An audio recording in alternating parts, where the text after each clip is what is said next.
Audio Jungle.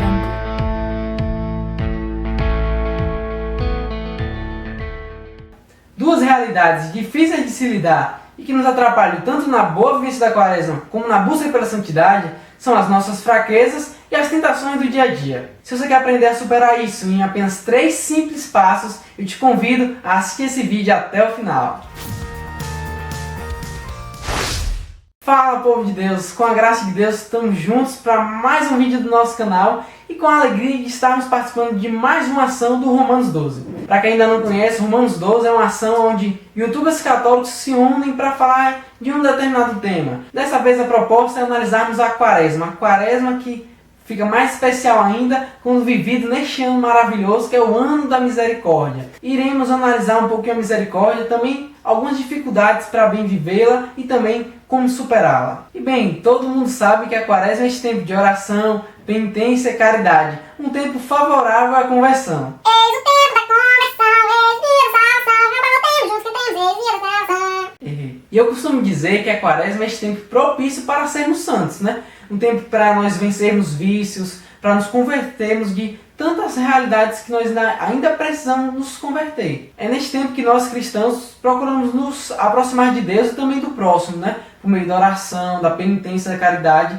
Esse é um tempo muito favorável mesmo para crescermos em graça e santidade. Porém, existem duas coisas que nos atrapalham a viver bem a Quaresma, como eu disse, e também a sermos santos. Essas duas coisas são as nossas fraquezas e também as tentações. E já para começar a aprofundarmos o nosso estudo, uma coisa que a gente precisa constatar é que nós somos fracos. Sim, nós seres humanos somos seres limitados, né? Nós somos seres pecadores, somos realmente miseráveis, né? Suscetíveis a cair. Por exemplo, já falando de Quaresma, com certeza você como um bom cristão, antes de começar a Quaresma, preparou ali as suas metas, o que você iria oferecer, o que pecado você queria vencer.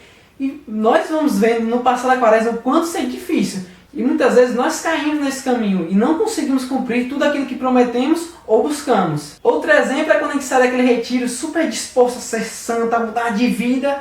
E no dia seguinte a gente já vê que a gente está voltando naquelas mesmas lutas, como também na confissão. A gente acaba de se confessar e a gente mal saiu e já pecou de novo. Ou também o clássico exemplo das metas de virada do ano, onde você promete e na metade do ano você já viu que você não cumpriu nada. Sim, somos seres frágeis e muitas vezes inconstantes. Para nós falta muito daquilo que Santa Teresa d'Ávila falou, a determinada determinação. E para piorar ainda a nossa infidelidade, nosso ser pecaminoso, nosso ser frágil, ainda existe uma batalha espiritual. Sim, isso é uma questão que a gente precisa levar a sério. Claro, sem alardes, mas é uma realidade. A palavra nos diz que não é contra homens de sangue e carne que nós devemos lutar, mas contra principados e potestades. Ou seja, existe sim um combate espiritual, né? Sabemos nós que o inimigo de Deus e os anjos decaídos trabalham a todo instante para tentar nos derrubar. Eu comparo até com o desenho do Papaléguas e do Coiote, onde o coiote faz de tudo, todo dia e toda hora, para tentar pegar o coiote. E é assim a realidade espiritual. O inimigo, como a palavra também nos diz, ronda como um leão feroz querendo nos devorar. E se nós queremos ser santos, queremos lutar para nos comprometer com Deus na Quaresma, ou seja, qualquer outro tempo, o inimigo, claro que não vai ficar de boa vendo isso. E o inimigo de Deus, ele age para nos derrubar, para tentar nos fazer cair por meio da tentação.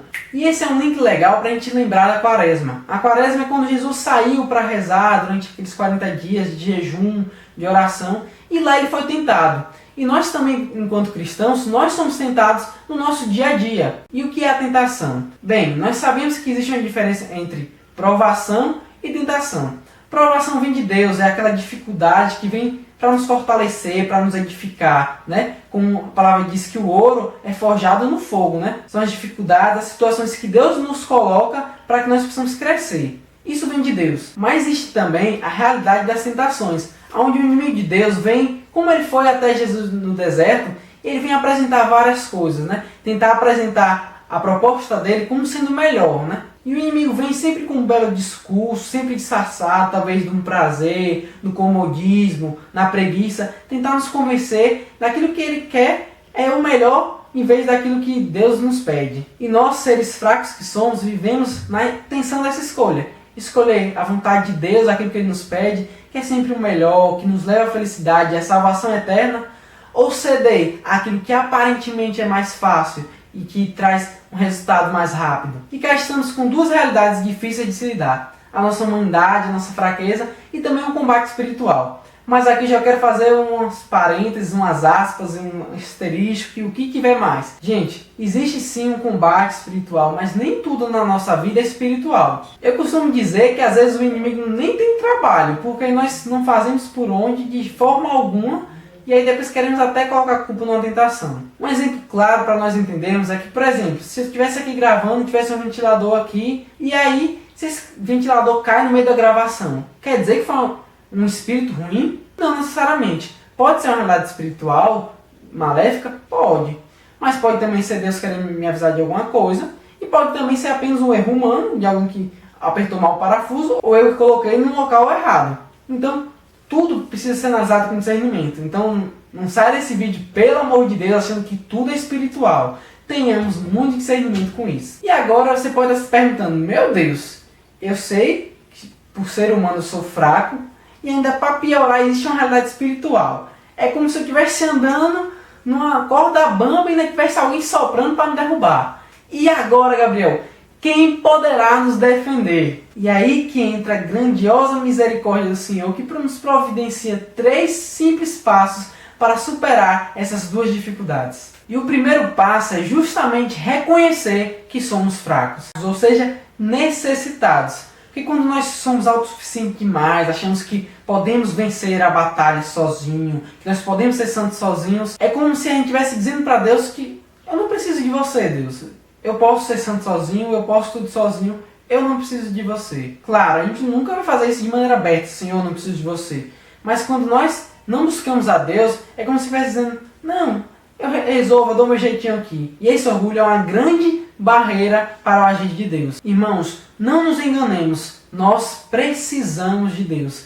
E é reconhecendo a nossa fraqueza que a gente reconhece o quanto nós somos necessitados. Devemos fazer sempre como um centurião romano: Senhor, eu não sou digno que entreis em minha morada. Nessa história, além da fé deste centurião, você vai ver uma grande humildade. E quando somos humildes, reconhecemos nossa fraqueza, temos livre acesso ao agir de Deus. E o segundo passo é clamar o Espírito Santo. Sim, porque é nesse ponto da história que a gente começa a entender: nós somos sim fracos, mas Deus é forte. Deus, em sua infinita bondade e misericórdia, sabendo da nossa fraqueza, não nos deixou desamparados, mas enviou aquele que seria o nosso defensor, que seria a nossa força. Jesus disse que Ele iria, mas mandar o Espírito Santo. Ele falou: recebereis o Espírito Santo e Ele vos dará força. E é por meio da força de Deus que nós devemos vencer todas as nossas batalhas. Aqui nós podemos perceber um grande contraste entre a nossa fraqueza e a grandiosidade da força de Deus. Ao preparar esse vídeo, o Senhor me fazia contemplar que é entre a nossa fraqueza e a força de Deus que a misericórdia se encontra. E a bula do Papa Francisco, que proclamou o Ano Santo da Misericórdia, vem nos trazer justamente isso. A misericórdia é o caminho que une Deus e o homem. E o terceiro passo é que nós devemos lutar com armas espirituais. Porque convenhamos que não dá para vencer o inimigo espiritual com armas terrenas. A águia, que quando vai lutar contra a serpente, não luta no chão, porque o chão é o território onde a serpente domina, onde a serpente é muito perigosa. Mas ela pega a serpente e vai para os ares, onde ela domina, e a serpente ali fica quase sem reação. Assim também nós devemos fazer, lutar da forma certa, estrategicamente. Você pode até pensar: se o inimigo espiritual, então lutar no campo espiritual é pior. Não, erramos quando lutamos com as coisas terrenas, com a nossa força. Mas quando vamos para o lado espiritual, lembramos, né? O Espírito é forte e nós lutamos no campo espiritual não por nós mesmos, mas com a força do Espírito Santo, com as armas que Deus nos dá. E aqui eu já deixo como grande recomendação você buscar, por exemplo, a Santa Eucaristia, né? Que é o verdadeiro alimento, o corpo de Cristo que nos alimenta para este combate, como também o auxílio da Virgem Maria, a Palavra de Deus, a confissão. E também você pode encontrar em Efésios 6, ali quando vai tratar da armadura do cristão, que trata também muito bem sobre essa questão do combate espiritual, várias dicas. Eu te recomendo essa leitura para que você possa empreender muito bem essa batalha. E com esses 3 passos nós conseguiremos vencer todas as batalhas, as próprias deste tempo de mais intensidade, que é a quaresma, como também toda a nossa vida cristã, que é permeada por esses combates. Um detalhe importante é que esses passos são sim eficazes, se nós vivermos bem eles, né? Sabemos que Deus está sempre ao nosso lado e com eles somos mais que vencedores. Mas somos humanos e frágeis e podemos algumas vezes cair.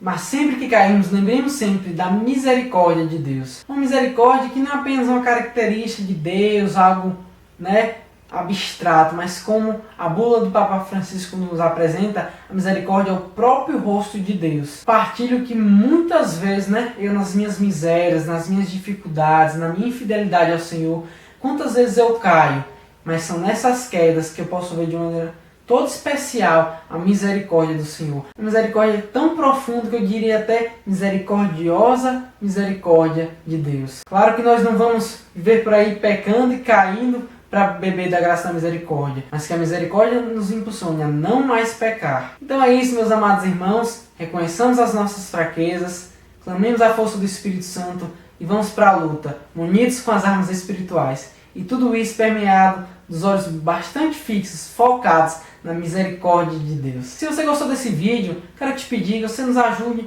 dando seu joinha, seu curtir. Se você acha que ele pode alcançar mais alguma pessoa, se ele pode contribuir com outra pessoa, quero te pedir que você possa compartilhar. Sério mesmo, se for possível, compartilhe esse vídeo para que chegue mais e mais pessoas e elas possam ser edificadas. Se você é novo no canal ou ainda não se inscreveu, por favor, se inscreve no canal, que isso nos ajuda bastante e também faz com que você fique por dentro de toda a novidade do nosso canal. No mais, eu te convido a assistir os outros vídeos da série Romanos 12, que com certeza estão muito especiais. É isso aí, meu povo, tamo junto e vamos além!